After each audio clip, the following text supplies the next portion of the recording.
Hello class 7। तो इस video में हम लोग एनसीईआरटी क्लास 7 हिस्ट्री के चैप्टर 4 को डिस्कस करेंगे। और हमारा चैप्टर क्या है? The Mughal 16 to 17th century. तो इस चैप्टर को शुरू करने से पहले हम जानते हैं कि मुगल्स की एंट्री कैसे होती है या क्यों होती है।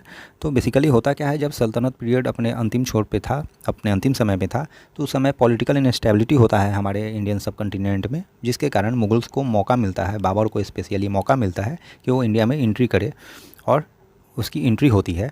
आगे हम इस चैप्टर में देखेंगे कि क्या होता है। सीरीज ऑफ इवेंट्स देखने को जो मिले हैं। तो शुरू होता है कि ruling as large territory as the Indian subcontinent with such a diversity of people and culture was an extremely difficult task for any ruler to accomplish in the middle as.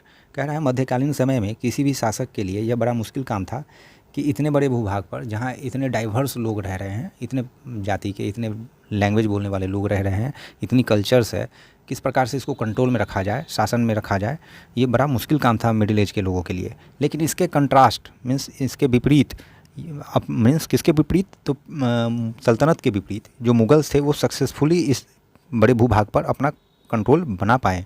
जबकि जो middle age के period में जो सल्तनत period के जो राजा थे वो क्या करते थे, ओनली शॉर्ट पीरियड के लिए मीन्स थोड़े से समय के लिए ही शासन कर पाते थे एक बड़े भूभाग पर। जैसे ही गए किसी क्षेत्र में कब्जा किया, वापस अपने राजधानी को लौटते थे, तब तक पता चलता था वो क्षेत्र आज़ाद घोषित कर लिया अपने आप को। कह रहा है from the latter half of the 16th century they expanded their kingdom from Agra and Delhi until in the 17th century they controlled nearly all of the subcontinent। कह रहा है कि latter half of the 16th century that means 1550 के बीच के period को बता रहा है कि उस समय क्या हो रहा था कि आगरा और दिल्ली तक जो सीमित था ये मुग़ल एम्पायर, वह 17वीं शताब्दी के आते आते लगभग पूरे इंडियन सब कॉन्टिनेंट तक फैल गया। They imposed structures of administration and ideas of governance that outlasted their rule, leaving a political legacy that succeeding rulers of the subcontinent could not ignore। कह रहा है वो इस प्रकार की एडमिनिस्ट्रेशन व्यवस्था लाएँ, सिस्टम लाएँ, ढांचा लाएँ और गवर्नेंस शासन का इस पद्धति, आइडिया, विचार ऐसा लाएँ जो आगे आने वाले भी जो राजा थे इसको इग्नोर नहीं कर सके। मतलब वो उस पॉलिसीज को एडॉप्ट किए थे। किसके पॉलिसीज को? मुगल्स के पॉलिसी को। मुगल जो एडमिनिस्ट्रेशन की पॉलिसी लाया था, मुगल जो गवर्नेंस का नीति बनाता था, उस गवर्नेंस के नीति को या उस एडमिनिस्ट्रेटिव स्ट्रक्चर को फॉलो करते थे आगे आने वाले राजा भी। कह रहा है आज के डेट में प्राइम मिनिस्टर ऑफ इंडिया जो एड्रेस करते हैं अपने देश को इंडिपेंडेंस डे के दिन, कहाँ से? तो रेड फोर्ट से दिल्ली में। यही आवास हुआ करता था मुगल एम्परर का। तो आप देख सकते हैं स्ट्रेटजिकली इम्पॉर्टेंट लोकेशन पर उनका आवास हुआ करता था मुगल्स का, और कितने विशाल धरोहर वो छोड़ कर गया जो आज भी यूज में है, जो हमारी हिस्ट्री को बताता है। आगे कह रहा है कि who were the Mughals, Mughals होते कौन थे? तो Mughals were descendants of 2 great lineages of rulers. मतलब मुगल का जो उदय हुआ वो 2 महत्वपूर्ण वंशों से हुआ। पहला जो है कह रहा है फ्रॉम देयर मदर साइड, अपनी माँ माने उनकी माँ किस वंश से बिलोंग करती थी? तो जंगेज खान के फैमिली से बिलोंग करती थी या वंश से बिलोंग करती थी, जो कि मंगोल रूलर था, जो रूल किया था कहाँ? तो चाइना में और सेंट्रल एशिया में। कुछ पार्ट्स चाइना का था और सेंट्रल एशिया के क्षेत्रों में यह जंगेज खान जो था वो शासन करता था। तो इसकी माँ जंगेज खान के वंश से बिलोंग करती थी, मंगोल से। मतलब फ्रॉम मदर साइड वो मंगोल से था। And from their father side they were the successor of Timur या तैमूर कह सकते हैं, है ना। और फादर साइड से वो किस वंश से बिलोंग करता था? उसका फादर किस वंश का था? तो तैमूर वंश का था। तैमूर कौन थे? तो वो लोग थे जो शासन करते थे ईरान, इराक या मॉडर्न डे तुर्की पे। कह रहा है हाउएवर, हालांकि मुगल्स को यह पसंद नहीं था कि कोई उसे मुगल कहे या मंगोल कहे, या उसका यह समझे कि उसका मंगोल से कोई संबंध है। दिस वाज बिकॉज, ऐसा क्यों था? ऐसा इसलिए था कि जंगेज खान का जो मेमोरी है, जंगेज खान का जो इतिहास है, वह लोगों के असैसिनेशन से जुड़ा हुआ है, मैसेकर से जुड़ा हुआ है। माने अनगिनत लोगों की हत्या उसने की है नृशंसतापूर्वक। तो वो नहीं चाहता था कि इतना निर्मम इतिहास जो है उसके साथ जुड़े। किसके साथ? मुगलों के साथ। इसलिए मुगल जो है कभी भी नहीं चाहता था कि उसका नाम जो है वो मंगोल से जुड़े। आगे कह रहा है it was also linked with Uzbeks, और मंगोल का जो है ये उज्बेक से भी जुड़ा हुआ है नाम। On the other hand the Mughals were proud of their Timurid ancestry, not least of all because their great ancestors had captured Delhi in 1398। कह रहा है कि मंगोल यह नहीं चाहते थे कि उनका नाम मंगोल ये मुग़ल ये नहीं चाहते थे कि उनका नाम मंगोलों से जुड़े, बल्कि वो चाहते थे कि उनको लोग तिमुरिद वंश का ही समझें। क्यों ऐसा? क्योंकि तिमुरिद ने एक बार 1398 में दिल्ली को पर कब्जा किया था, ये उनको गौरवान्वित करता है मुग़लों को, है ना। तो वो चाहते थे कि लोग उनको ये जाने कि उनका वंश कहाँ से शुरू होता है, तो तिमुरिद से, है ना, तिमूर से। They celebrated their genealogy pictorially, each ruler getting a picture made of Timur and himself. कह रहा है कि यह अब इस चीज़ को शो करने के लिए, इस चीज़ का छाप छोड़ने के लिए वो पिक्चर का यूज करते थे, जिसमें वंशावली दिखाते थे और उसमें तस्वीर हुआ करता था तिमूर का और उसके साथ उस राजा का। तो इससे वो बताते थे कि हम तिमूर वंश के हैं और शो भी करना चाहते थे। तो ये था कि मुग़ल का ओरिजिन कैसे हुआ। आगे हम देखेंगे कि मुग़ल का मिलिट्री कैंपेन के बारे में। कह रहा है बाबर के बारे में कि बाबर फर्स्ट मुग़ल एम्परर था, 1526 से 30 तक उसका शासन था, 4 वर्ष का आप देख रहे हैं short period. Succeeded to the throne of Fergana in 1494 when he was only 12 years old. Mean 12 वर्ष की उम्र में फरगना का वो शासक बनता है 1494 में। He was force to leave his ancestral throne due to the invasion of another Mongol groups the Uzbek. सब देखिए उज्बेक का यहाँ चर्चा है, उज्बेक इसको डिस्टर्ब किया था, इसलिए उज्बेक से भी उनको नफरत है, किनको, मुग़लों को। तो ये जो उज्बेक थे, है ना, जो कि मंगोल का ही एक दूसरा ग्रुप था, यह इसको सत्ता से बेदखल कर देता है। किसको? बाबर को। After years of wandering he seized Kabul in 1504। कह रहा है कि बहुत सालों तक घूमने भटकने के बाद जो है वह काबुल को कब्जा कर लेता है 1504 में। In 1526 he defeated the sultan of Delhi Ibrahim Lodi at Panipat. अब कह रहा है 1526 बड़ा इंपॉर्टेंट डेट है, आपको ध्यान में रखना है कि 1526 में पानीपत की प्रथम लड़ाई होती है, जिसमें बाबर क्या करता है, इब्राहिम लोदी को हरा देता है पानीपत में और दिल्ली पर कब्जा जमा लेता है, दिल्ली और आगरा पे। तो ये यहाँ से एंट्री होता है मुग़लों का इंडिया में, ये एंट्री पॉइंट था। अब यहाँ पर एक मैप दिया गया है, मैप में दिखाया गया है कि कितना बड़ा क्षेत्र था इनका, मतलब शासन का जो क्षेत्र था वो भूभाग कितना दूर पर ये इनका कब्जा था, ये देख रहे हैं आप, यहाँ तक ये शासन किया करते थे। तो अब हम लोग देखेंगे Mughal tradition of succession. Mughal में सक्सेशन का क्या ट्रेडिशन था, क्या परंपरा था। सक्सेशन मतलब क्या हुआ कि अगर कोई पिता है तो वो अपने पुत्र को, अगर उसके 3 पुत्र हैं तो वो किसको अपना राजा बनाएगा, अपना उत्तराधिकारी बनाएगा, या संपत्ति का बंटवारा किस प्रकार से करेगा। तो इतिहास में जो दिया गया है कि सक्सेशन का 2 मेथड बताया गया है, एक प्राइमोजेनिचर और दूसरा कॉपर सेनरी।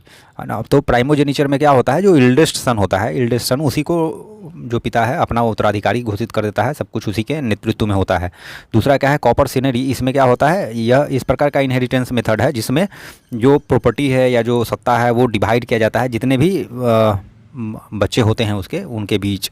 तो which do you think is fairer division of inheritance? आपको हिसाब से प्राइमोजेनिचर ज़्यादा फेयर है या कॉपर सेनरी ज़्यादा मैंने फेयर है? तो मुग़ल किसको फॉलो करते थे, मुग़ल और तिमुरिद?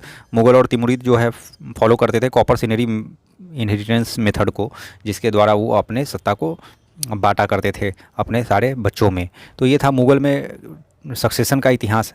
आगे कह रहा है कि Mughal relation with other rulers, means Mughal का दूसरे शासकों के साथ कैसा संबंध हुआ करता था। Mughal rulers campaigned constantly against rulers who refused to accept their authority. ये जो मुग़ल जो थे लगातार कैंपेन करते थे, मीन्स युद्ध करते रहते थे उन राजाओं से जो इसके स्वाधीनता को स्वीकार नहीं करता था। But as the Mughals became powerful many other rulers also joined them voluntarily. मतलब जैसे जैसे मुग़ल की सत्ता बढ़ती गई, ताकत बढ़ती गई, अदर जो रूलर्स थे वो भी उनसे जुड़ते गए। द राजपूत सारे गुड एग्जाम्पल ऑफ दिस। इसका बेहतरीन उदाहरण राजपूत है, क्योंकि जनरली राजपूत ही रूलर हुआ करते थे। Many of them married their daughters into Mughal families and received high positions. बहुत सारे जो राजपूत रूलर थे वह शादी करा देते थे अपने बेटी का, है ना, मुग़लों से, और ऊंचे पद पर आसीन हो जाते थे। मुग़ल उसके बदले में उनको ऊंचे पद पर आसीन कर देता था। बट मेरी रेसिस्टेड एज वेल। लेकिन बहुत सारे ऐसे राजपूत रूलर थे जो इसका रेसिस्ट भी किए, इसका विरोध भी किए। अब जो जो विरोध किए उनके बारे में हम लोग देखते हैं। तो the Sisodiya Rajput of Mewar refuse to accept the Mughal authority. अब कह रहा है सिसोदिया, इंपॉर्टेंट नाम है, सिसोदिया ऑफ राजपूत, है ना। सिसोदिया राजपूत ऑफ मेवाड़ जो थे रिफ्यूज कर गए, वो ना कर दिए कि मुगल अथॉरिटी को स्वीकार नहीं करते हैं, है ना। और लंबे समय तक इसका विरोध करते रहे। वंस डिफीटेड, और एक बार युद्ध भी हुई, है ना। युद्ध हुई तो क्या हुआ, वो सिसोदिया हार गए शायद। They were honourably treated by the Mughals. Mughal उनको ऑनरेबली मीन सम्मानपूर्वक ट्रीट किया। गिवन देम देयर लैंड्स, और उनका जो ज़मीन था, जो लड़ाई हुआ तो सत्ता क्या होता है, जो जीत गया उसके पास चला आया, वो जो राज्य है, तो उनका जो वतन था, उनका जो लैंड था, वो वतन जागीर के रूप में उनको वापस लौटा दिया गया। किनको? सिसोदिया राजपूत ऑफ मेवाड़ को।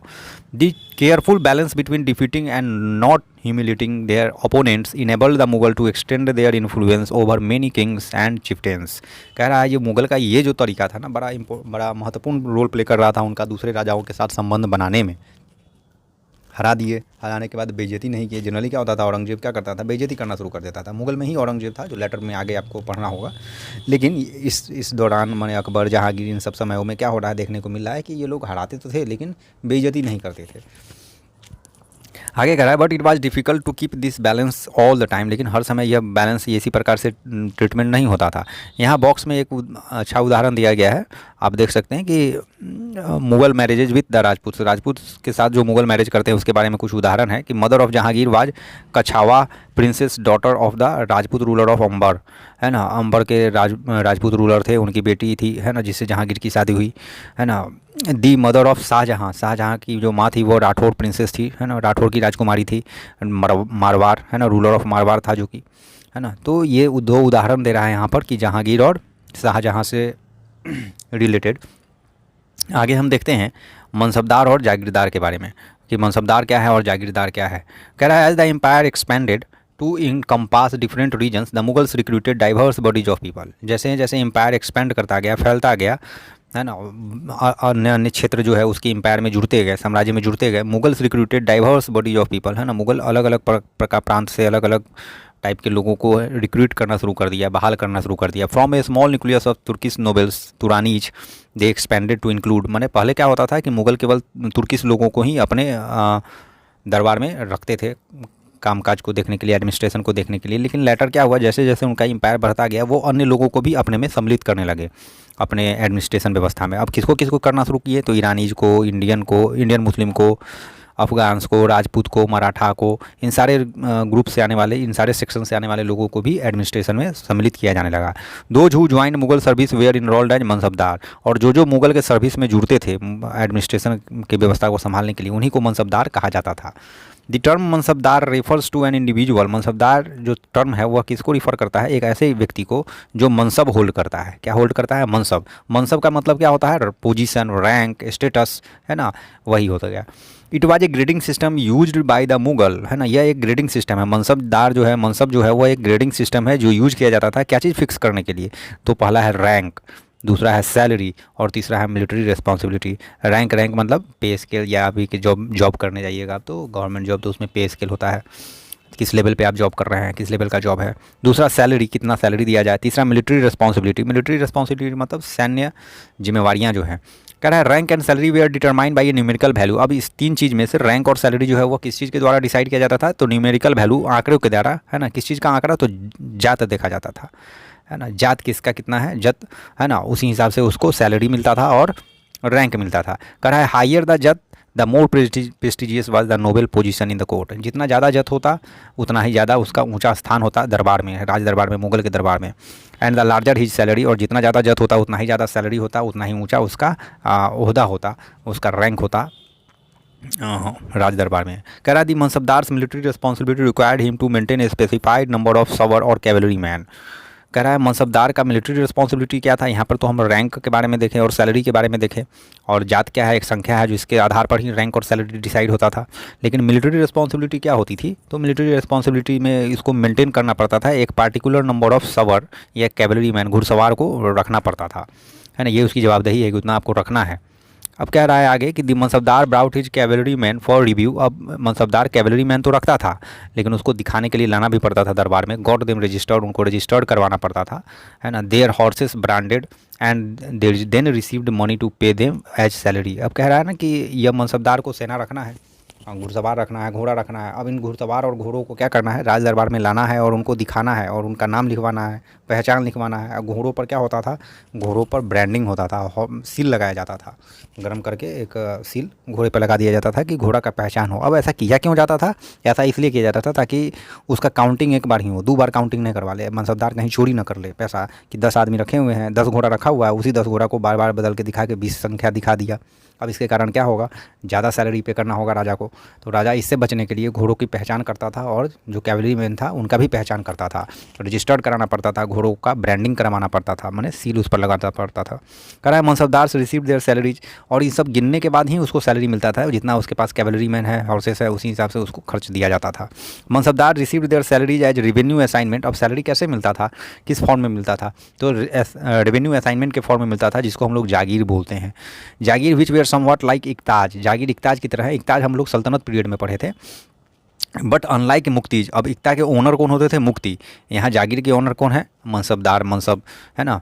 तो बट अनलाइक मुक्तीज, मुक्तीज के विपरीत most mansabdars did not actually reside in और एडमिनिस्टर देयर जागीर्स। मनसबदार जो है ना अपने जागीर में नहीं रहते थे। जागीर क्या हुआ? टुकड़ा जो ज़मीन का था या जो क्षेत्र था, है ना, उसमें वो नहीं रहते थे, है ना। वो उनको एडमिनिस्टर करते थे, है ना, उनके नेतृत्व में था, वहाँ से वो पैसा उगाही करना उनका काम था, लेकिन वो उसमें रहते नहीं थे, है ना, एडमिनिस्टर नहीं करते थे, सॉरी एडमिनिस्टर नहीं करते थे वो, उससे उनको उगाही होती थी। They only has right to the revenue of their assignment which was collected for them by their servant. और रेवेन्यू जो उससे कलेक्ट करते थे, उगाही जो करते थे, वो उनका आदमी करता था, उनका नौकर करता था। और mansabdar themselves served in other parts of the country. Mansabdar क्या होते थे? दूसरे देश के हिस्सों में काम करते होते थे, ठीक है। लेकिन इक्ताज में क्या था? इक्ताज के पास ये सारे अधिकार थे, है ना। जो सल्तनत पीरियड में हम लोग इक्ताज के बारे में पढ़े थे, इक्ताज के ऑनर कौन होते थे? मुक्तीज। मुक्तीज रहा करते थे अपने जागीर पे, वो रह सकते थे, लेकिन मनसबदार नहीं रह सकता है। मनसबदार दूसरे क्षेत्र में, कहीं दूसरे पार्ट में, है ना, अपना ड्यूटी कर रहा है, उसका आदमी है, सर्वेंट है, जो पैसा उगाही कर रहा है यहाँ पर से।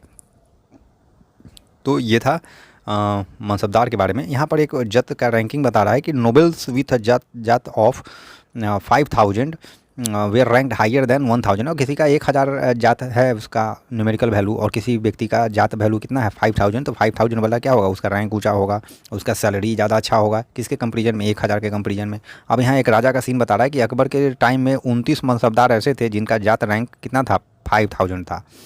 वहीं औरंगजेब के समय में यह बढ़ के कितना हो गया? 79। तो समझ गए, औरंगजेब के समय 5000 जात वाला जो ऑफिसर रहा होगा या मनसबदार रहा होगा, वो 79 हो गया। अकबर के टाइम में 29 था। तो आपको क्या लगता है कौन ज़्यादा एक्सपेंसिव था? तो ऑफकोर्स औरंगजेब ज़्यादा था, उसको ज़्यादा खर्च करना पड़ा था शासन व्यवस्था को चलाने के लिए। आगे हम देखते हैं कि अकबर रीजन के बारे में बोल रहा है। अकबर इन अकबर्स रेन, अकबर के समय में the jagirs were carefully assessed so that their revenues were रफली equal to the salary of the mansabdar. अब कह रहा है ना कि अकबर के समय में ना ये जो जागीर दिया जाता था लोगों को, वो बढ़िया से असेस्ट किया जाता था, उसका देख रेख किया जाता था कि कहीं किसी को पास जागीर ज़्यादा तो नहीं मिल रहा है जितना उसको सैलरी पे करना है। जागीर क्या था? जागीर एक प्रकार का सैलरी था, है ना। सैलरी के रूप में उसको क्या दिया जा रहा है? जागीर दिया जा रहा है। जागीर से उगाही करता था और उससे वो पे करता था अपने घुड़सवारों को, घोड़ों का खर्च निकालना, ये सारा काम करता था। तो जितना वो आदमी रखा हुआ है, जितना उसका मिलिट्री रिस्पॉन्सिबिलिटी है, उतना ही उसको जागीर दिया जाता था। तो अकबर इस चीज़ का मॉनिटरिंग करता था कि कहीं किसी के पास ज़्यादा जागीर तो नहीं है। लेकिन औरंगजेब के रेन में क्या हुआ, टाइम में क्या हुआ? This was no longer the case as the actual revenue collected was often less than the granted sum. अब औरंगजेब के समय में ये बैलेंस बिगड़ गया, ज़्यादा कलेक्ट हो रहा था। There was also huge increase in the number of mansabdar, mansabdar का संख्या भी बढ़ गया। Which meant a long wait before they received a jagir. अब लंबा समय इंतजार करना पड़ता था जागीर रिसीव करने से पहले। These and other factors created a shortage in the number of jagirs. अब इसके कारण क्या हुआ? जागीर की संख्या घट गई, है ना। Many jagirdars try to extract as much revenue as possible while they had a jagir. और जितने भी जागीरदार थे वो चाहते थे कि जितना ज़्यादा उगाही हो सके उगाही कर लिया जाए जब तक उनके पास जागीर है। Aurangzeb was unable to control these developments in the last year of his reign. Aurangzeb अपने समय के अंत समय में इन चीज़ों को कंट्रोल नहीं कर पा रहा था। And the peasantry therefore suffered tremendously. इसके कारण क्या हुआ? किसानों की बड़ी दुर्दशा होती थी, है ना, क्योंकि उनसे ज़बरदस्त उगाही किया जाने लगा। करा डिटेल्स फ्रॉम ए मिनिएचर। यहाँ पर पेंटिंग दिखाया गया है किस प्रकार से राजा जा रहा है या सैनिक जा रहे हैं। आगे कह रहा है zabt and zamindar. The main source of income available to Mughal ruler was the tax on the produce and peasantry. कह रहा है कि सोर्स ऑफ इनकम क्या था ये मुगलों का? तो मेन सोर्स ऑफ इनकम जो टैक्स था वो था, किससे टैक्स लिया जाता था? तो प्रोड्यूस पर लिया जाता था, पीजेंट्स से।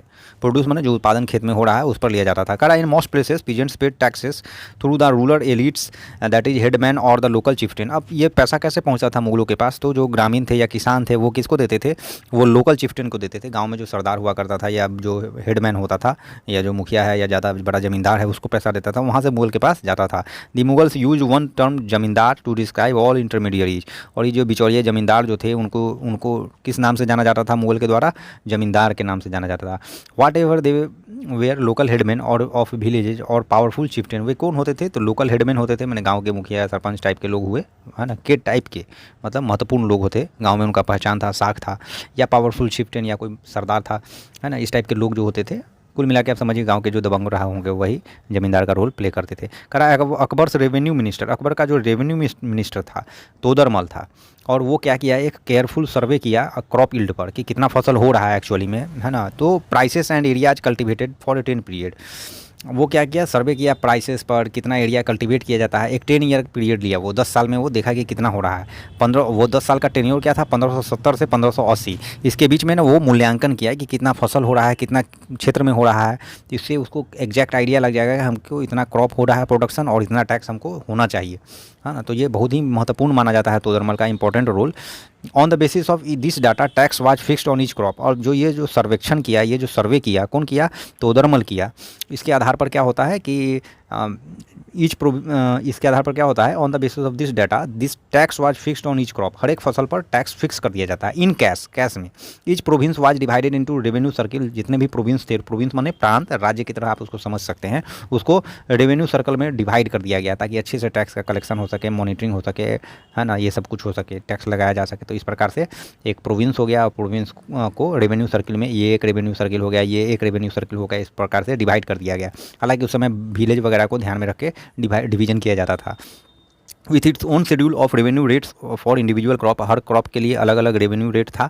This revenue system was known as zabt, इसको जब्त कहा जाता था, इस रेवेन्यू सिस्टम को क्या कहा जाता था, जब्त कहा जाता। It was prevalent in those areas where Mughal administrators could survey the land and keep very careful account. कह रहा है यह कहाँ पर मौजूद होता था, ये व्यवस्था कहाँ था, जहाँ पर मुगल एडमिनिस्ट्रेटर जो थे, मुगल के जो शासन करने वाले अधिकारी लोग होते थे, वो सर्वे कर पाते थे और ध्यान रख पाते थे। This was not possible in province such as Gujarat and Bengal, और गुजरात बंगाल में ये संभव नहीं था, ये जब्त वाला व्यवस्था जो था ये लगाना गुजरात बंगाल में संभव नहीं था। In some area zamindar exercise a great deal of power, कुछ एरिया ऐसे थे जहां जमींदार का वर्चस्व था।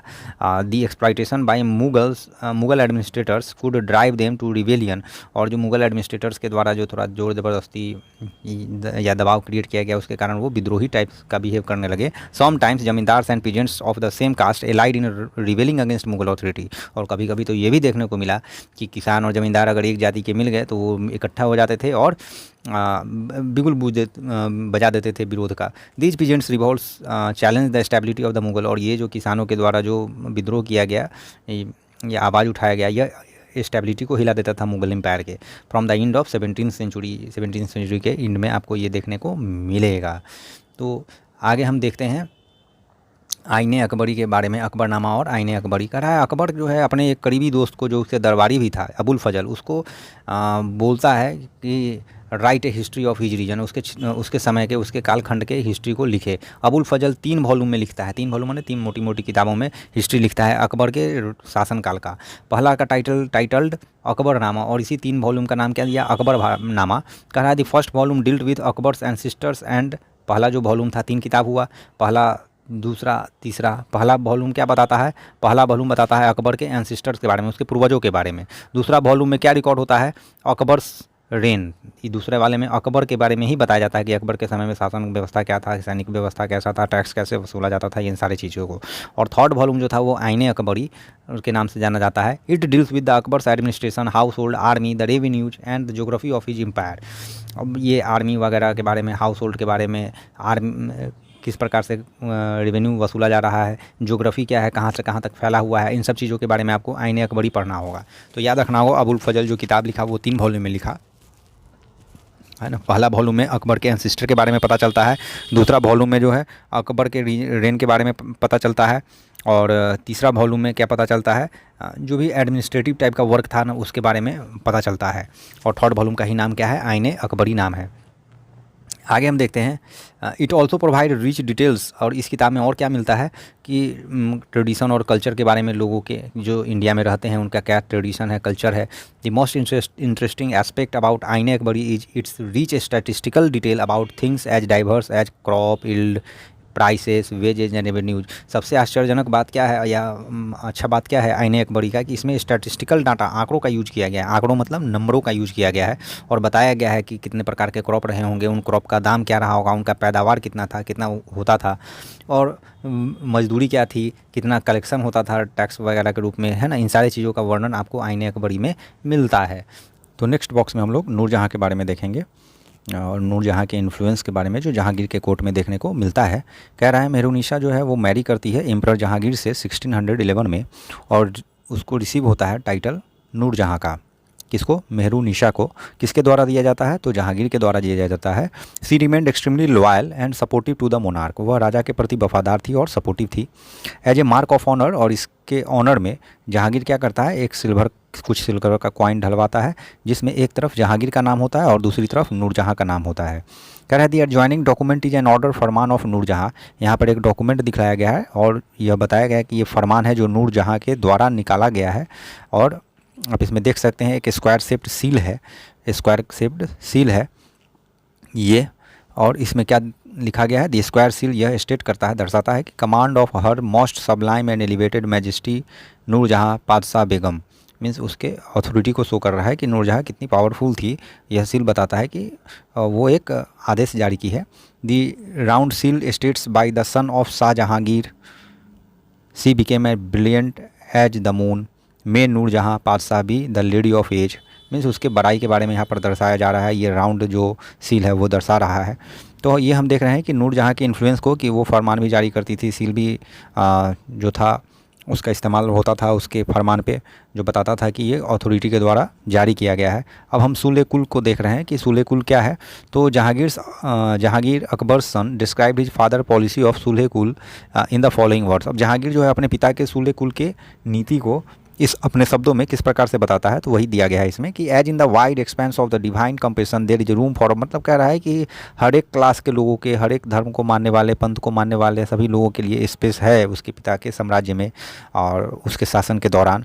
कह रहा है imperial dominions which on all sides were limited only by the sea, there was room for the professors of opposite religion. कह रहा है कि उसके शासन काल में जो भी अपोजिट रिलीजन के मानने वाले थे या वकालत करने वाले थे या धर्मगुरु थे, जो अलग अलग जाति धर्म के थे, उन सब को सम्मान दिया जाता था, स्पेस दिया जाता था, उन सब के प्रति समान भाव रखा जाता था। यह बताने की कोशिश की जा रही है। कहा जा रहा है यहाँ पर कि शिया सुन्नी जो थे वो एक ही मस्जिद में नमाज अदा किया करते थे, क्रिश्चियन और जीव एक ही चर्च में प्रे करते थे, और वो भी कंसिस्टेंटली क्या करता है, principle of universal peace that means सूले कुल की नीति को फॉलो करता है। कौन करता है? जहांगीर करता है।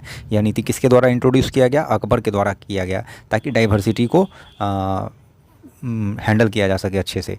आगे कह रहा है Mughal empire in the 17th century and after. कह रहा है मुगल एम्पायर 17वीं शताब्दी में या उसके बाद क्या स्थिति थी उसको दर्शाने का कोशिश किया गया है। कह रहा है कि एडमिनिस्ट्रेटिव और मिलिट्री इफिशियंसी के कारण मुगल एम्पायर जो था उसमें इकोनॉमिक और कमर्शियल प्रोस्पेरिटी तो था। इकोनॉमिक मतलब आर्थिक और वाणिज्यिक जो प्रोस्पेरिटी था, समृद्धि था, वो काफ़ी चरम उत्कर्ष पर था। बहुत सारे इंटरनेशनल ट्रेवलर्स जो हैं वो डिस्क्राइब करते हैं it as a fabled land of wealth, means धन का भूमि, मीन्स ऐसा राज्य, ऐसा क्षेत्र, ऐसा देश जहाँ पर धन की कोई कमी ना हो। बट द सेम विजिटर्स, लेकिन इन्हीं में से कुछ visitors were appalled at the state of poverty that existed side by side with the greatest opulence. कह रहा है लेकिन यहाँ पर गरीबी भी थी। यही इन्हीं ट्रेवलर्स में से कुछ ट्रेवलर्स ने गरीबी को भी दर्शाने का काम किया है। The inequalities we are gleaning documents from the, कह रहा है कि हमारे देश में मुगल के समय में इनइक्वालिटीज़ काफ़ी ज़्यादा थी। अब कैसे थी इसको आंकड़े के द्वारा दिखाने की कोशिश की गई है कि documents from the 20th year of Shahjahan reign informs that जो हाईएस्ट रैंकिंग मनसबदार जो थे वो केवल 445 थे। हाईएस्ट रैंकिंग मनसबदार कितने थे? 445 थे संख्या में, आउट ऑफ टोटल 8000 मीन्स 8000 में मात्र 445 लोग ही मनसबदार ही ऐसे थे जो हाईएस्ट रैंकिंग थे। और आगे क्या बता रहा है, दिस स्मॉल नंबर ए मियर 5.6%, ये 445 जो है 8000 का मात्र 5.6% है। और ये रिसीव कितना करते थे? 61.5% ऑफ टोटल एस्टिमेटेड रेवेन्यू, मतलब 61.5% रेवेन्यू, टोटल रेवेन्यू का 100 में से 61.5% रेवेन्यू बस ये 5.6% लोग ही रिसीव कर पाते थे। तो आप देख रहे हैं कि रेस्ट का जो लगभग 7500 जो मनसबदार थे वो, मैंने कितना इनइक्वालिटी आपको इसमें दिख रहा है।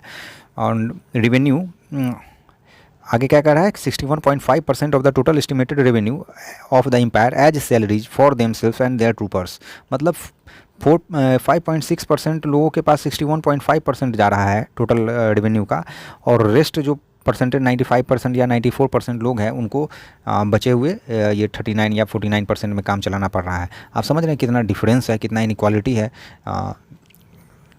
आगे कह रहा है दी Mughal emperor and there mansabdar से spent A great deal of their income on salaries and goods, है ना। ये जो मनसबदार होते थे वो क्या करते थे, बहुत बड़ा पोर्शन जो है सैलरी का, सैलरी पे और गुड पे खर्च कर देते थे। किस चीज़ का बड़ा पोर्शन, रेवेन्यू का बड़ा portion. This expenditure benefited the artisan and peasantry who supplied them. अब इस खर्च से, ये गुड्स पर जो खर्च करते थे, इससे फ़ायदा किसको था, तो इसको आर्टिसंस को था, पिजेंट्री को था, जो उनको सप्लाई वगैरह देता था प्रोड्यूस का या सामानों का। But the scale of revenue collected left very little for investment in the hand of primary producers. लेकिन जो खर्च हो रहा था, मेन खर्च कहाँ हो जा रहा था, यही आर्टिसन और पिजेंट्री में, और जो प्राइमरी प्रोड्यूसर थे उन पे खर्च नहीं हो पा रहा था। The peasants and the artisan the poorest among them lived from hand to mouth. जो गरीब थे, गरीबी स्थिति में थे, वो कमाते थे खाते थे। And they could hardly consider investing in additional resources. लेकिन उनके पास इतना पैसा नहीं होता था कि वो टूल और सप्लाईज पे खर्च कर सके, औजारों पर, हथियारों पर खर्च कर सके, ताकि उनका प्रोडक्टिविटी बढ़ जाए, है ना। The wealthier peasantry and artisanal groups, the merchants and the bankers profited in the economic world. और इसमें फ़ायदा किसको हो रहा था, इस आर्थिक व्यवस्था में फ़ायदा हो रहा था जो धनी किसान थे, या आर्टिसनल ग्रुप थे, या व्यापारी थे, बैंकर्स थे, इन लोगों को काफ़ी प्रॉफिट हो रहा था। लेकिन जो गरीब किसान थे, छोटे किसान थे, उनकी स्थिति खराब थी। कह रहा है the enormous wealth and resources commanded by the Mughal elite made them an extremely powerful group of people in the late 17th century, है ना। जो इनॉर्मस वेल्थ और रिसोर्स जो है वो क्या किया, जो एलीट क्लास थे मुगल में, है ना, उनको काफ़ी पावर प्रोस्पेरस प्रोवाइड किया। As the authority of the Mughal emperor slowly declined, जैसे जैसे मुगल एम्पायर कमज़ोर होता गया, स्पेशली हम लोग देखेंगे 1707 के बाद जब औरंगजेब खत्म होता है, तो उसके बाद मुगल एम्पायर जो है डिक्लाइन करने लगता है, उसकी सत्ता कमज़ोर हो जाती है।